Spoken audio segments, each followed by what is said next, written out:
My friend got a weird text. This is the absolute disturbing experience I had with my friend, let's call her Sarah. Sarah and I went for vacation, just the two for us, to this Airbnb apartment in a calm neighborhood. We were exploring the place, it was cool, we liked it, cozy and all. We unpacked our baggages, freshened up and went outside to explore the areas. We went back at 11 p.m. and immediately we felt something odd. I can guarantee my life I left the living room's lights off, it was on.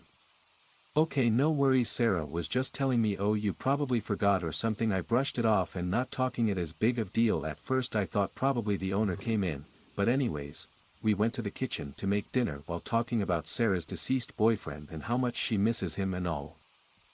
Liam, her deceased boyfriend, he was a genuine nice guy, I have nothing bad to say about him. We had our dinner while watching Conjuring 2, in bed. We kept hearing some loud banging at 2:30 a.m. from neighbors. It was really hard for us to have a good night's sleep because of the noises, but we managed to sleep anyways. Suddenly, Sarah's phone started ringing. Who's calling at this time? I said to Sarah. I looked at her, she was pale like she saw a ghost, asked her what was wrong. She received a text from Liam, her deceased boyfriend, saying, I miss you. What kind of sick joke is that? Of course she tried to answer, asking who's this and why they're using Liam's phone. No answer. We kind of lost sleep. It was 4 a.m. Sarah was still spamming the number and calling an OFC straight to the voicemail. I kept feeling some strange vibe like someone is watching us or something. I didn't feel comfortable. Then she received another text, help me, it's cold and dark down there. I honestly was shitting my pants. Sarah, on the other hand, was furious that someone plays with her emotions that way. And then she kept receiving text that only them know about and some weird disturbing pictures. Got a phone call from him, she picked it up, she can only hear some sort of breathing. It was really weird. After that night we kept having some unexplained things, like every time we go out and come back we find things misplaced, like lights on our stuff missing, and Liam's phone is on. All of these things were really disturbing for me. Can anyone explain what's this? Is it really her boyfriend trying to text her from the other side? I don't even think that's possible, misplaced stuff, etc. Does anyone have an explanation for this? Second story, the tragic case of Rowena, a white lady resides in an old hospital on the island of Guam. For the uninitiated, a white lady is the ghost of a woman who met a tragic end because of a terrible betrayal or act of violence, usually at the hands of a man who purported to love them. There are white ladies all throughout folklore and urban legends, spanning dozens of different cultures and settings. This white lady was murdered by her husband, stabbed brutally dozens of times in her face until she died.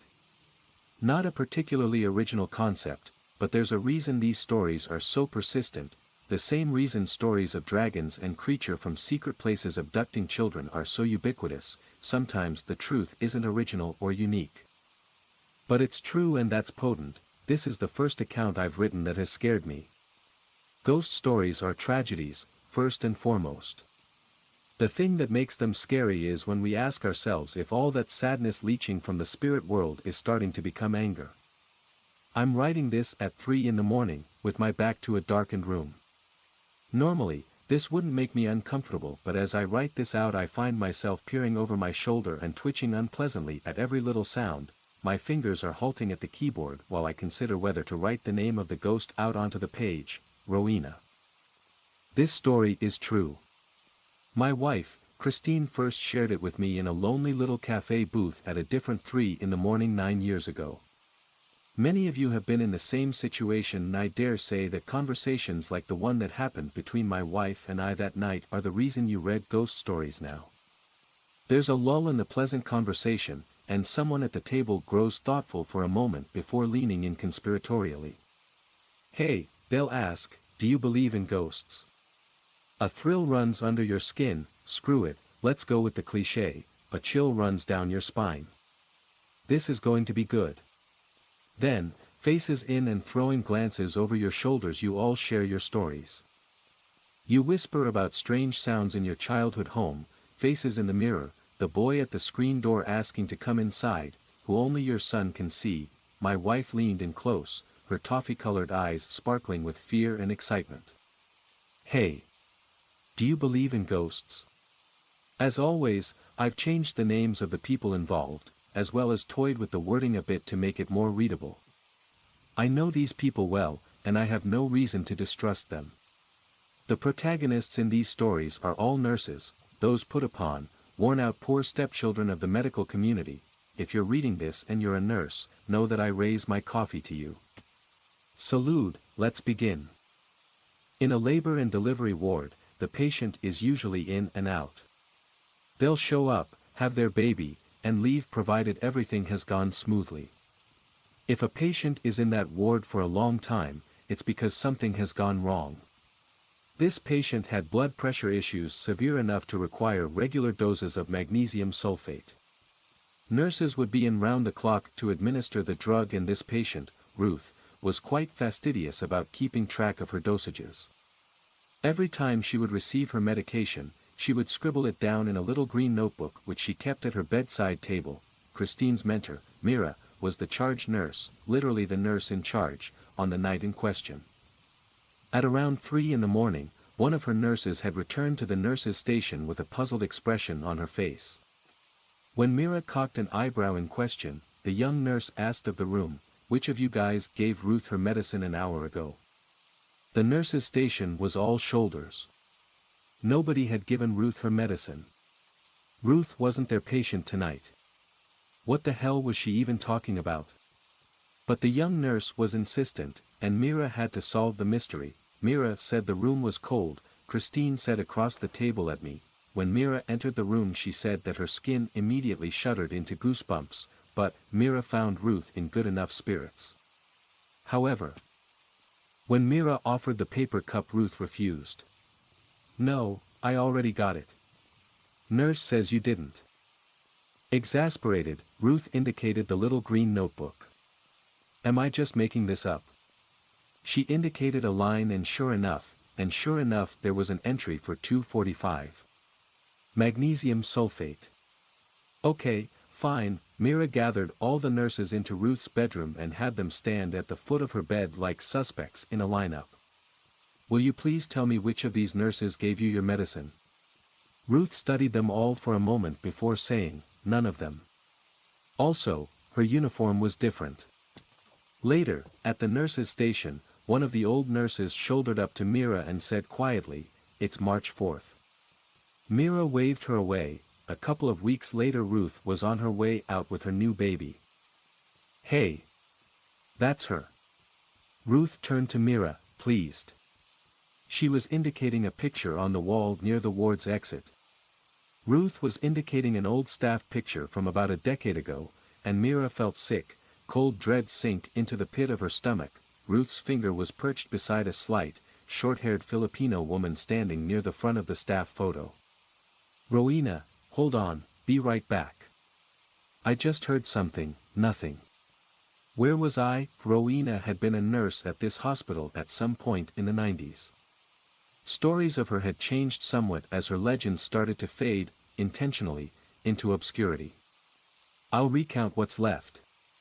Rowena had emigrated from the Philippines as a young woman or girl to work at the hospital as a nurse. I wish I could tell you more about what the woman was like in life, but there are fewer and fewer people left alive who knew her, and those can't be persuaded to speak about her. They believe that saying her name too much will invite her in some way. Rowena had a nasty husband.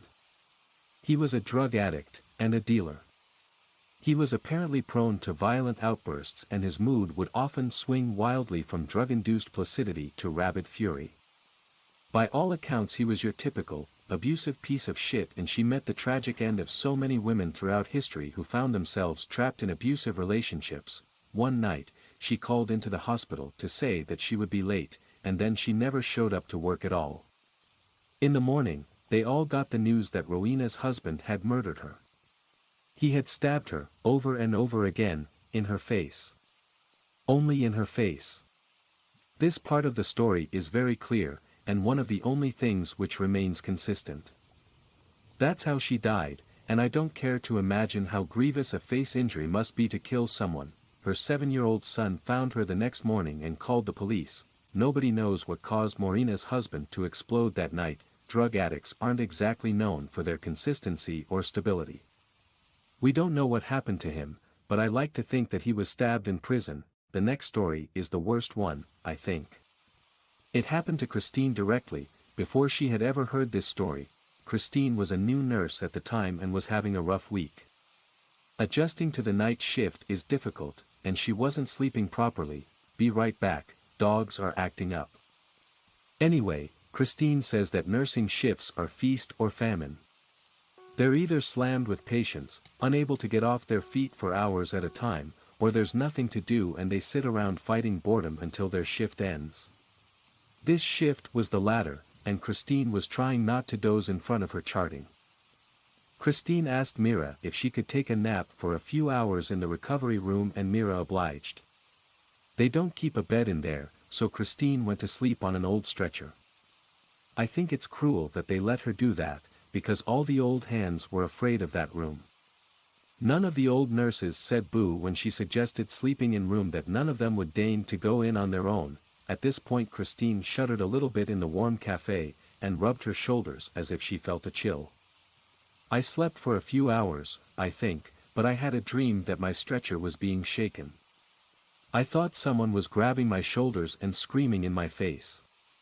It was so violent and scary that I woke up. She woke up in the dark recovery room and tried to get her bearings. The room was mostly dark with only a line of light from under the door peeking through, and she was being shaken violently. The stretcher she was sleeping on was rattling so hard that one of the latches had come undone. The normally flat stretcher was angled downward so that Christine's feet were planted on the floor, forcing her into an awkward semi-reclining position. A nurse was at the foot of the stretcher, hands on its sides and shaking it furiously. The nurse's tiny arms were outstretched, and her face was dangling towards the floor. Christine started flailing, assuming that there had been an emergency and one of her co-workers had come in to wake her up. Christine came close to crying when she told me that the nurse had looked up at her and where her face should have been there was only a flat and featureless gray mask. Christine doesn't remember how she got out of the recovery room, only that she screamed out of there. When her heart slowed, and she felt safe back at the nurse's station, she was able to recount what had happened. The old nurses looked at one another, knowing and ashen. It was March 4th. Christine asked Mira if she could take a nap for a few hours in the recovery room and Mira obliged. They don't keep a bed in there, so Christine went to sleep on an old stretcher.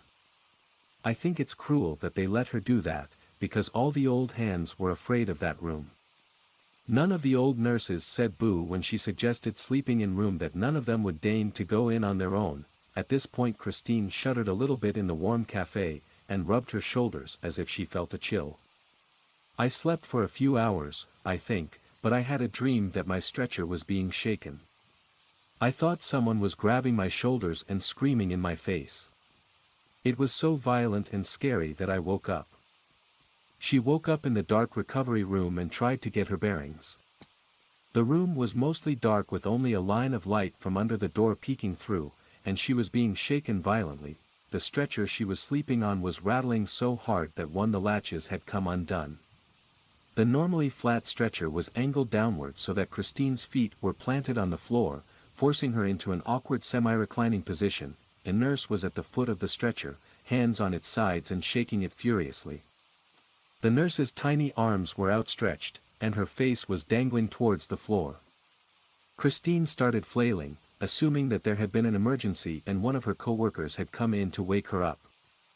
Christine came close to crying when she told me that the nurse had looked up at her and where her face should have been there was only a flat and featureless gray mask. Christine doesn't remember how she got out of the recovery room, only that she screamed out of there. When her heart slowed, and she felt safe back at the nurse's station, she was able to recount what had happened. The old nurses looked at one another, knowing and ashen. It was March 4th.